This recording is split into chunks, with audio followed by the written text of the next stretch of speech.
بسم اللہ الرحمن الرحیم۔ اللہم صلی علی سیدنا و مولانا محمد و آل محمد۔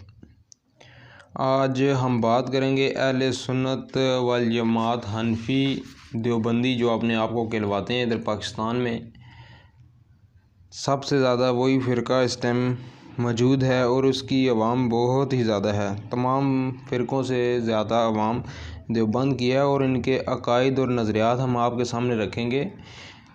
16 سے 17 عقائد اور ان کے نظریات، جو عقیدے انہوں نے اپنی کتابوں میں لکھے ہیں، جو دیوبندی علماء کے نظریات ہیں، وہ ہم آپ کے سامنے رکھنے والے ہیں۔ اور اس ویڈیو میں ہم مولانا مفتی تقی عثمانی صاحب سے ریکویسٹ کریں گے، ان سے درخواست کریں گے کہ ان اپنے عقائد اور نظریات جو آپ کی کتابوں میں لکھے ہیں، انہیں اپنی عوام کو پڑھ کے سنائیں، آپ کے عقائد اور نظریات کیا ہیں۔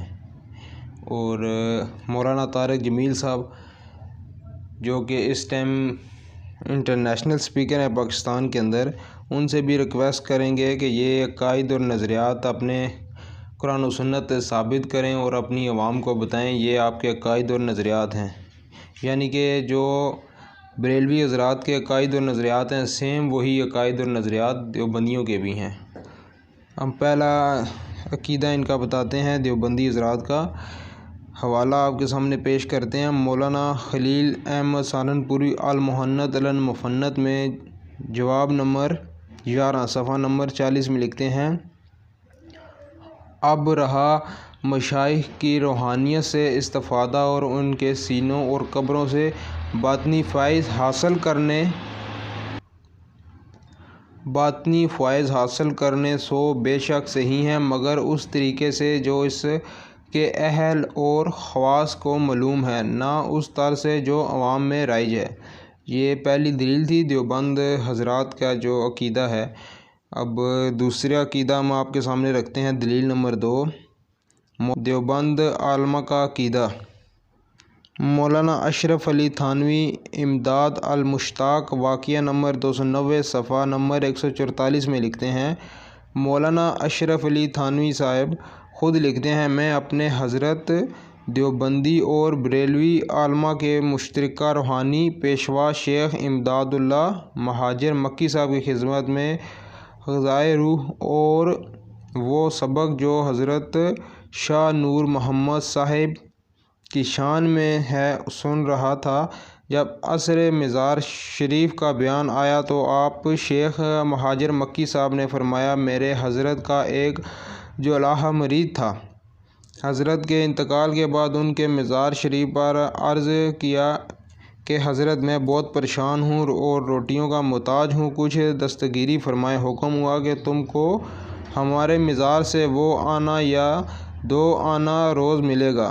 ایک مرتبہ مہاجر مکی صاحب مزار شریف میں حاضری کو گئے تو وہی جولاہا بھی مرید جو تھا حاضر تھا۔ اس نے کل کی کیفیت بیان کر کے کہا، مجھے ہر روز وظیفہ قبر سے ملتا ہے۔ اس واقعے پر مولانا تھانوی صاحب کا توسع ہے، یہ جملہ کرامت کے ہیں۔ دلیل نمبر 2، دیوبندی علماء کا عقیدہ۔ عقیدہ نمبر 3، مولانا اشرف علی تھانوی صاحب ارواح ثلاثہ حکایات نمبر 247 صفحہ 233 میں لکھتے ہیں: مولانا اشرف علی تھانوی صاحب مولانا قاسم نانوتوی صاحب کے بانی دار علوم دیوبند کے متعلق مولانا حبیب الرحمن صاحب سے نقل کرتے ہیں۔ دیوبند کے 2 استاد مولانا احمد حسن عمر پوری صاحب اور مولانا فخر الحسن گنگوئی صاحب کے درمیان باہم تنازعہ ہوا تو مولانا محمد حسن صاحب اصل جھگڑے میں شریک نہ ہونے کے باوجود اس معاملے میں آئے، مگر خیر جمعدار نہ رہ سکے اور کسی ایک جانب جھک گئے۔ اسی دوران مولانا رفیق الدین صاحب نے مولانا محمود حسن صاحب کو اپنے حجرے میں بلایا اور کہا، پہلے یہ میرا روئی کا لباس دیکھ لو۔ سخت سردی کا موسم تھا، اس کے باوجود مولانا کا لباس خوب تر تھا اور بھیگ رہا تھا۔ مولانا محمد رفیق الدین صاحب نے فرمایا، واقعہ یہ ہے کہ ابھی مولانا نانوتوی صاحب جسد انصاری کے ساتھ میرے پاس تشریف لائے، جس میں ایک دم پسینہ پسینہ ہو گیا اور میرا لبادہ تر بتر ہو گیا، اور فرمایا محمود الحسن سے کہو کہ وہ جھگڑے میں نہ پڑے۔ اس بار مولانا نے توبہ کر لی۔ اس واقعے پر مولانا اشرف علی تھانوی صاحب کا توسع ہے۔ یہ واقعہ روح کا تھا اور اسی دو صورتیں ہو سکتی ہیں۔ ایک یہ جستہ مثالی تھا مگر مشابہ جسدی انصاری کے۔ دوسری صورت یہ ہے کہ روح نے خود عنصر میں کر کے جستہ انصاری تیار کر لیا ہو مگر وقت گزر جانے پر بھی اس کا مراکب کو تحلیل کر دیا جاتا ہے۔ دلیل نمبر 3، دیوبندی علماء کا عقیدہ۔ مولانا اشرف علی تھانوی صاحب اربع ثلاثہ حکایات نمبر 366 صفحہ نمبر 302 میں لکھتے ہیں، مولانا اشرف علی تھانوی صاحب مولانا معی الدین صاحب سے ان کے والد محترمہ مولانا محمد یعقوب نانوتوی صاحب کی وفات کے بعد ان کی کرامات قبر نقل کرتے ہیں۔ ایک مرتبہ ہمارے نانوتویٰ میں جاڑا بخار کی بہت کثرت ہوئی، سو جو شخص مولانا کی قبر سے مٹی لے جا کر باندھ لیتا تھا اسے آرام ہو جاتا تھا۔ بس اس کی اکثر سے مٹی لے جانے کے بعد جب بھی قبر پر مٹی ڈالوں تب ہی ختم۔ کئی مرتبہ ڈال چکا، پریشان ہو کے ایک دفعہ مولانا کی قبر پر جا کر کہا، آپ کی تو کرامت ہوگی اور ہماری مصیبت بن گئی، یاد رکھو اگر اب کہ کوئی اچھا ہوا تو ہم مٹی نہ ڈالیں گے، ایسا ہی پڑے رہو گے، لوگ جوتے پہنتے تمہارے اوپر ایسے ہی چلیں گے۔ بس اسی دن سے پھر کسی کو آرام نہ ہوا۔ پھر شہرت ہو گئی کہ اب قبر سے آرام نہیں ملتا، یعنی کہ قبر کی مٹی سے لوگوں کو کرامات ملتی تھی، بیماری دور ہوتی تھی۔ پھر لوگوں نے مٹی لے جانا بند کر دی۔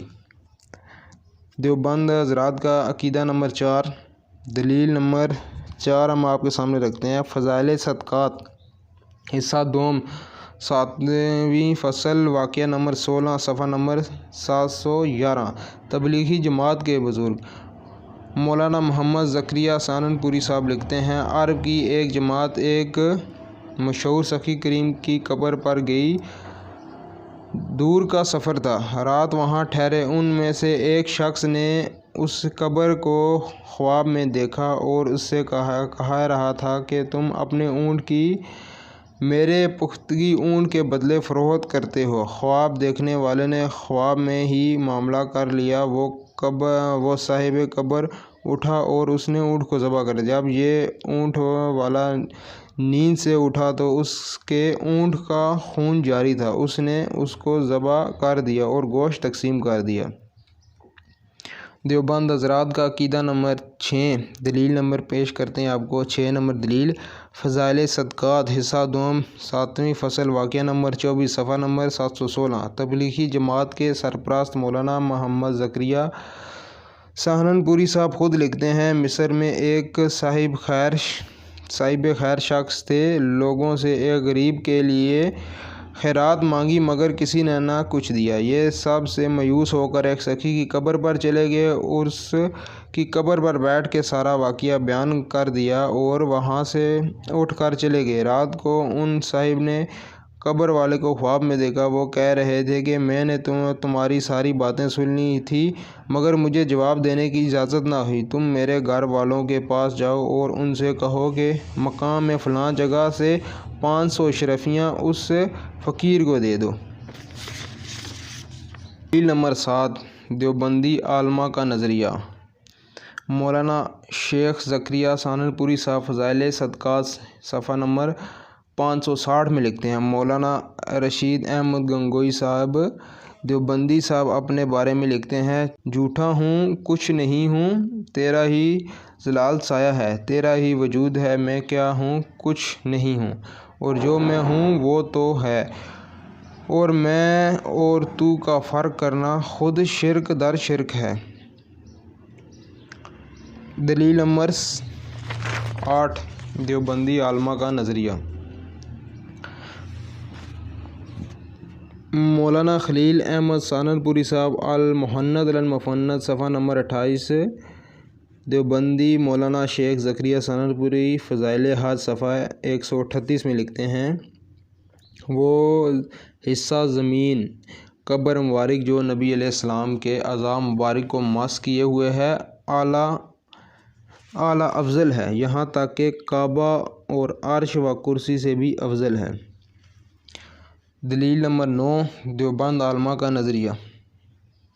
مولانا اشرف علی تھانوی صاحب امداد المشتاق صفحہ 46 میں لکھتے ہیں، ایک دن غوث اعظم سب سے بڑے مشکل کشا شیخ عبدالقادر جیلانی صاحب 7 اولیاء کے ہمراہ بیٹھے ہوئے تھے، ناگاہ بصیرت سے فرمایا کہ ایک جہاز قریب غرق ہونے کے ہے، ہم نے ہمت و توجہ و باطنی سے اس کو غرق ہونے سے بچا لیا۔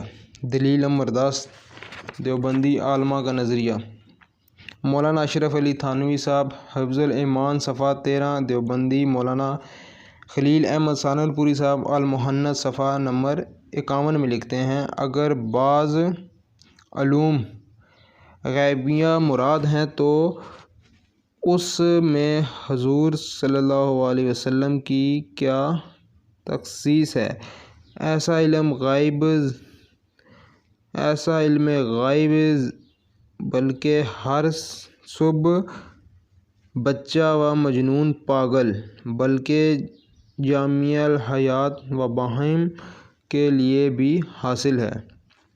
دلیل نمبر 11، دیوبندی علماء کا نظریہ۔ مولانا عبدالحی صاحب صراط المستقیم صفحہ نمبر 170 میں لکھتے ہیں، نماز کے دوران زنا کے وسوسے سے اپنی بیوی کے ساتھ مجامعت کا خیال بہتر ہے، اور شیخ یا اس جیسے اور بزرگوں کی طرف خواہ جناب رسالت مآب صلی اللہ علیہ وسلم ہی ہوں، اپنی ہمت کو لگا دینا اپنے بیل اور گدھے کی صورت میں ڈوب جانے سے برا ہے۔ دلیل نمبر 12، دیوبند علماء کا نظریہ۔ مولانا شاہ اسماعیل دہلوی شہید صاحب تقوی الایمان صفحہ 25 اور 32 میں لکھتے ہیں، اور یقین جان لینا چاہیے کہ ہر مخلوق بڑا ہو یا چھوٹا وہ اللہ جل شانہ اور یقین جان لینا کہ ہر مخلوق بڑا ہو یا چھوٹا وہ اللہ کی شان کے آگے سے بھی ذلیل ہے، آگے چل کر خود ہی بڑا ہو یا چھوٹے کی تعریف بھی بیان کر دی، چنانچہ لکھتے ہیں، انبیاء و اولیاء جو اللہ نے سب لوگوں سے بڑا بنایا ہے، سو ان میں یہی برائی ہے کہ اللہ کی راہ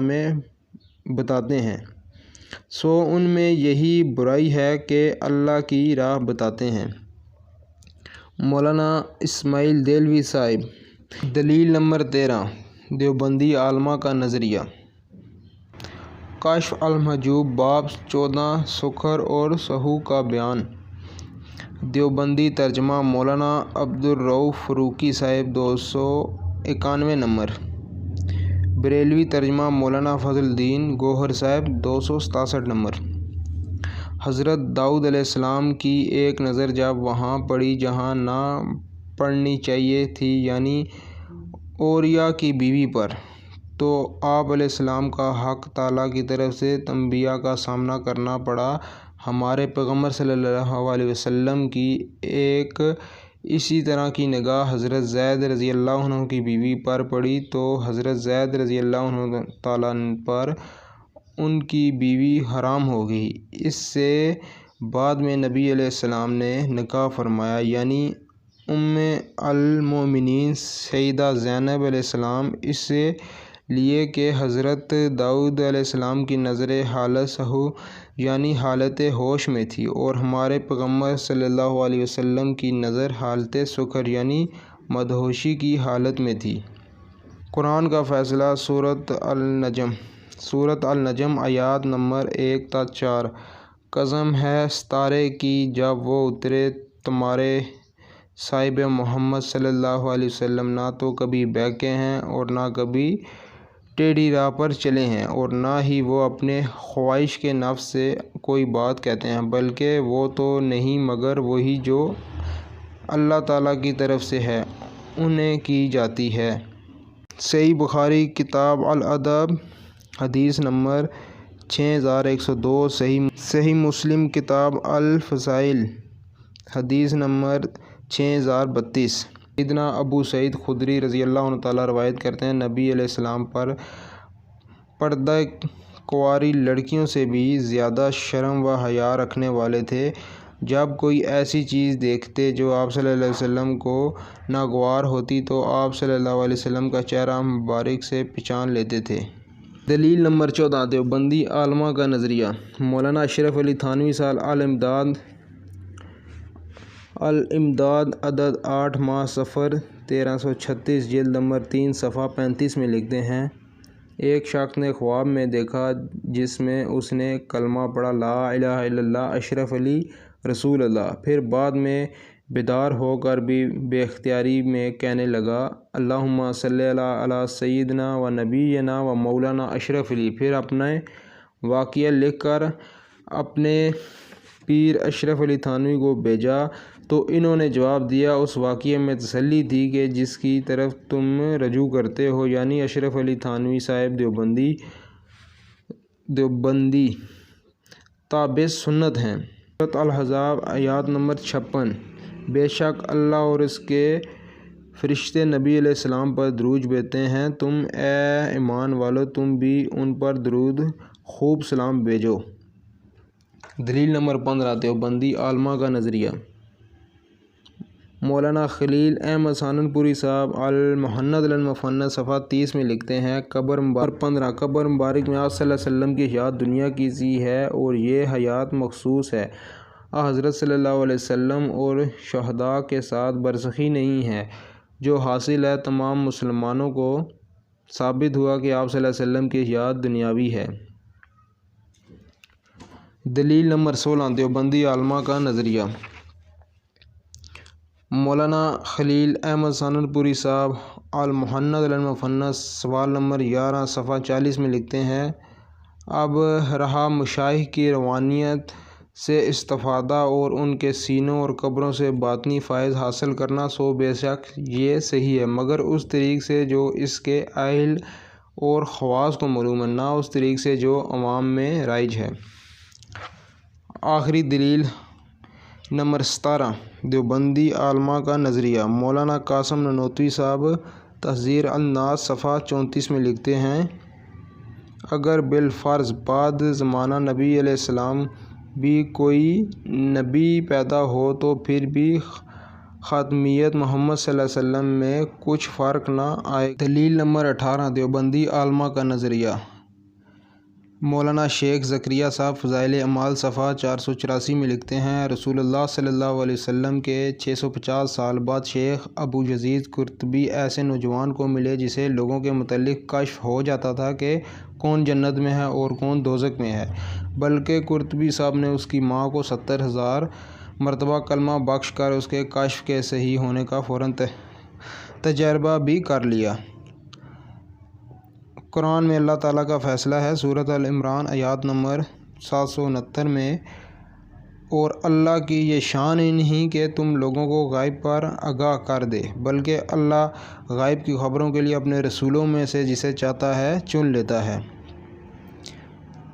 الموطا امام مالک کتاب القدر حدیث نمبر 1628، کتاب العلم حدیث نمبر 318 میں سیدنا عبداللہ بن عباس رضی اللہ تعالیٰ سے روایت ہے کہ رسول اللہ صلی اللہ علیہ وسلم نے اپنی وفات سے پہلے 3 ماہ پہلے حجۃ الوداع کے موقع پر وصیت کرتے ہوئے ارشاد فرمایا، بے شک میں اپنے بعد تم میں 2 ایسی چیزیں چھوڑ کر جا رہا ہوں کہ اگر انہیں مضبوطی سے پکڑ لو گے تو تم کبھی گمراہ نہیں ہوگے، اللہ کی کتاب اور اس کے رسول اللہ صلی اللہ علیہ وسلم کی سنت جو صحیح حدیث سے ماخوذ ہے، وحی کا فیصلہ قرآن اور اس کی تفسیر یعنی صحیح حدیث، سورۃ الحجر آیات نمبر 9۔